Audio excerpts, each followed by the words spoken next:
Thanks very much. How to follow that, I'm not sure. That was really cool. Great, thanks. So when Daniel asked me to do this, I said I wasn't really sure what I wanted from it. And he explained that you could just imagine, and it didn't have to be positive. And I'm very good at being depressed and negative, so that's great. But I tried to do a little positive, just to give it fun. So I thought about the notion of utopias, and I thought about how utopias generally have winners and losers, and utopias are a starting point for rethinking the real world, obviously. And my first impression of the conference last year was that it was a bunch of really utopian people. But then I dug in deeper, and I realized people were actually doing some very serious thinking about what it meant to be utopian and where that fitted in the real world. And so I was encouraged by that, and I tried to sort of bounce off that for the rest of this year. So I have this constant question with MyData, which I think the people involved do as well, about what it misses and how it can relate to structure and politics and the social. Because to some extent, to imagine a future, you have to wipe those things from your imagination. You have to be able to just think about what you want. You find a target rather than thinking of problems. What if these weren't problems? What if these were not bugs? What if these were features? So the fact that all sorts of communities and parties need to use data for MyData to work, for there to be a world in which MyData can be a useful tool for us as humans. The government needs to use our data. Security services, unfortunately, need to use our data. What that means, we can only know by engaging with government. Advertisers need to use our data. Do we want to live in a commercial world with advertising in it? Some people don't. There are places where this doesn't exist. What is the energy footprint of any MyData type solution in a world which is increasingly computationally intensive? I hear blockchain coming up a little bit at this conference, not too much, which is great. But when I sit in the tech sessions, I really wonder about the computational intensiveness of what we're discussing here, and what that means for us as various societies around the world. Will certain societies have more right to MyData type solutions than others, as we've seen with existing computationally intensive procedures? What will be the politics of that? And finally, that MyData and any system, any model like it, exists in a world of infrastructure and public resources. That it sits upon an intensive, generally publicly as well as commercially funded set of infrastructure, without which it cannot function. All of these things are subsumed in any imaginary of the MyData model. And so I've tried to look at how those will interplay with systems as we go forward. So what if it worked? Does it have to be all of everyone's data? And what happens if it really is? What happens if it really works? And we all enter into this model where we genuinely know what data out there refers to us and is relevant to us, and what that means. Does it become completely overwhelming? Does it, and these were the imaginaries that Daniel was just putting up on the slides earlier. Is it overwhelming? Is it just operationally really challenging? Is it something we don't really want to know? If we really knew all the data about us that was circulating, would we want to see it and know ourselves? Is that a mirror we want to look into? Is it distracting so that we don't live our lives anymore? We think of ourselves as data doubles rather than as individuals. How does a MyData model, as I just said, interact with the system in which it's implemented? Does it matter if it's in a sort of anarcho-libertarian environment, if it's in a hyper-capitalist environment, if it's in an authoritarian environment? Will it take on the features of the environment, or will it change those features? And who gets to decide? So here to help think about that are a couple of the utopias that I've been kicking around as I listen to people at this conference over 2 years now.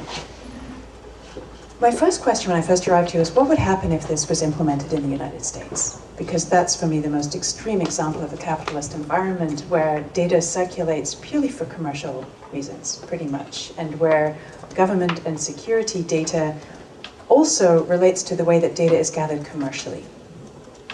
So, in my imagining here, first, individuals would, in the MyData model, gain the right to see and aggregate data about them. So legally, they gain the right to incorporate as data brokers. This is what it would mean in the United States currently. You would have to become a company with cloud providers or some other type of intermediary in there, in the mix. But the data that you could access this way, and that I think you could access under the MyData model as it's currently conceptualized, doesn't include data derivatives. All of the inferred profiles and products about us that stem from the data that's really out there. All of your porn searches, all of your Google searches around health, all of the websites that you visit by accident and think, oh no, that's not what I wanted. All of these things, where you drive your car, how you drive your car, how you use your cell phone, whether you read the terms and conditions all the way to the end or whether you click on I agree halfway through. These things are already used in credit profiling in the United States, almost all of these things. So these data derivatives are not included in the data that people can access. So people have to compete with a data derivatives market that is run by existing brokers. And so they start to employ brokers themselves to create their own data derivatives and to change the market in data derivatives around them. And this new class of traders emerges. What happens then is that the derivatives trading helps inequality rise massively in the US, which is already one of the most unequal nations in the world. Because this MyData elite that Daniel was just imagining, and that the people imagined together on Tuesday in the workshop, that elite, when combined with a capitalist system that likes elites, is a truly terrifying thing. What if the 0.01% of the world that currently owns, I forget, 50% of the income or something of the world's capital, what if that related to data as well? The data market is already a phenomenally powerful force in the world, and it's entirely invisible to us. But what if some people became traders in that secret market in a meaningful way as individuals? This might be kind of a scary phenomenon, because it would really drive other people out of the market to the extent that it drove them out socially as well from certain systems that they won't be part of. Then I thought about Southeast Asia, because I'm doing some work on Southeast Asia currently in my research. And thinking about Singapore and China, which are radically different systems, but have some important features in common, such as an authoritarian government, and such as having strong positions on AI and on the data market as a way to move forward and to become a diplomatic force in the world, and also to control their population. What if the MyData model really worked out there, and people started to use portability and data sharing tools to influence their social risk scores? Does everyone know what I'm referring to when I say their social risk scores? The Chinese model particularly is currently being implemented. It's where all of everything you do, all of the things that I just described as data derivatives, are used by the government to ascertain your degree of compliance as a citizen, how much you really smile and get on with the national model. So what would happen here is that local cooperatives might emerge around these risk scores, and people would start scoring their neighbors. This is a phenomenon we already see in Switzerland. The reason Switzerland's had some tensions with the EU is because people were voting migrants out of their communities because they have local democracy. What if this were used in authoritarian states? What if people took on the authoritarianism on the local level using the MyData model? What if the government then really liked that and started rewarding this local risk scoring process with greater data access? So the more you use data on and against your community, the more data you get and the more power you get. This is sort of the Chinese model from Maoism as well, where you have local spies in every community and they're empowered the more information they pass on to the central government. So over time, a surveillance system, such as exists already through government data, would decentralize and democratize to match the way that people live in villages, where people know all about their neighbors and control each other through social pressure.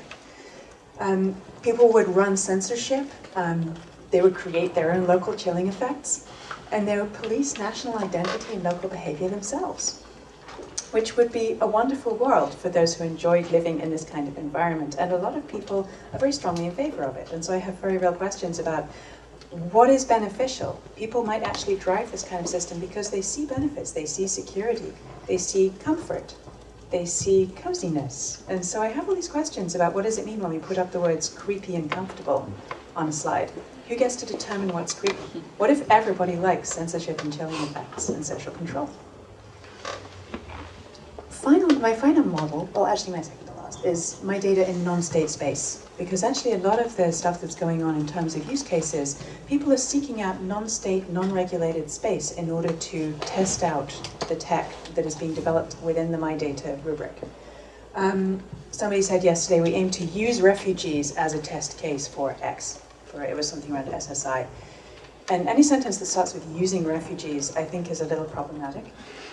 But everybody has been using refugees since the refugee influx to Europe in sort of 2014, 2015 began, because they are a stateless community. Thank you. So in this case, MyData would be adopted by refugee collectives and stateless people in general to provide self-sovereign identity solutions, cash transfer records and facilitation mechanisms, administrative records of birth and marriage, qualifications, migration history, all of the stuff you need legitimately to prove who you are and to make your way through the world as somebody who has been separated from their origins and from their place from the place they chose to live. Developers, such as some of the people here at this conference, would push a blockchain approach. This is definitely happening out there in the world. There are blockchain solutions already underway with UNHCR and refugee camps for identity. And international organizations would love it because states are not very welcoming to refugees and to stateless people. That's why people get to be stateless. So they need people to host the data. And the blockchain would be a great way to do this. It's invisible to states, and states do not have to take responsibility for it, which is the flip side of decentralizing and creating trustless systems. We have 10 million stateless people and 20 million refugees outside of Palestinian refugee camps at the moment. They would have terabytes and terabytes and terabytes of data in the blockchain if this worked out. There would be a massive global energy crisis, obviously.